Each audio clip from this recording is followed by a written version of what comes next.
사랑합니다. 성도 여러분, 5분 말씀 하루 묵상 최원호 목사입니다.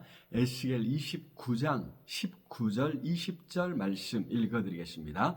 그러므로 주 여호와께서 이같이 말씀하셨느니라. 내가 애굽 땅을 바벨론의 느부갓네살 왕에게 넘기리니 그가 그 무리를 잡아가며 물건을 노략하며 빼앗아 갈 것이라. 이것이 그 군대의 보상이 되리라. 그들의 수고는 나를 위하여 함인즉 그 대가로 내가 애굽 땅을 그에게 주었느니라. 주 여호와의 말씀이니라. 아멘. 두로와 시돈에 대한 심판에 이어 32장까지 무려 4장에 걸쳐서 당시 최강대국 중에 하나였던 애굽에 대한 심판을 말씀하십니다. 애굽의 죄는 애굽의 힘의 근원이었던 나일강과 연관된 것이었습니다. 나일강을 개발하기 위해서 애굽은 일찍부터 강력한 중앙 집권화된 사회를 이루었습니다. 거기서 나온 막강한 군사력과 풍부한 재력으로 오랫동안 당시 세상을 정복할 수 있었던 것입니다. 그런데 바로 그러한 부와 힘으로 말미암아 애굽도 죄를 범하고 있었습니다. 애굽은 나일강이 자기 것이라고 주장하며 자기 마음대로 썼던 것입니다. 그러나 실상 누구 것입니까? 그렇습니다. 하나님의 것입니다. 하나님께서 주셨고 그래서 하나님의 뜻대로 잘 써야 했습니다. 있을 때 조심해야 합니다. 힘이 있을 때, 물질이 있을 때, 시간이 있을 때 그 힘과 물질과 시간을 그 주신 하나님의 뜻대로 써야 합니다. 반드시 결산할 때가 오기 때문입니다. 하나님께서는 과연 애굽을 심판하시는데 예전의 영광을 회복하지 못하도록 아주 미약한 나라가 되고 말 것이라 하셨습니다. 특히 여기 19절에 내가 애굽 땅을 바벨론의 느부갓네살 왕에게 넘기리니 그렇습니다. 하나님께서 바벨론의 느부갓네살 왕으로 하여금 애굽을 정복하게 하신 것입니다.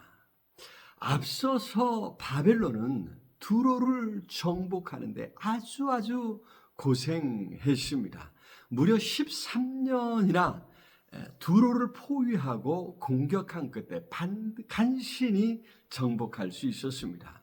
하나님께서는 그 수고의 대가를 바로 애굽에서 얻게 해주겠다 약속하신 것입니다. 여기 말씀하셨죠. 이것이 그 군대의 보상이 되리라. 왜냐하면 20절에 보니까 그들의 수고는 나를 위하여 함인즉 그렇습니다. 하나님께서 두로를 심판하게 하셨다는 것입니다. 그래서 그 대가로 내가 애굽 땅을 그에게 바벨론에게 주었느니라 라고 말씀하신 것입니다. 하나님이 아닌 다른 것을 의지하고 그것으로 잔치를 벌이는 사람은 결국 그 의지하던 것으로 인해 망하는 것입니다. 애굽은 그들이 그렇게 의지했던 나일강 때문에 결국 망하고 말았습니다.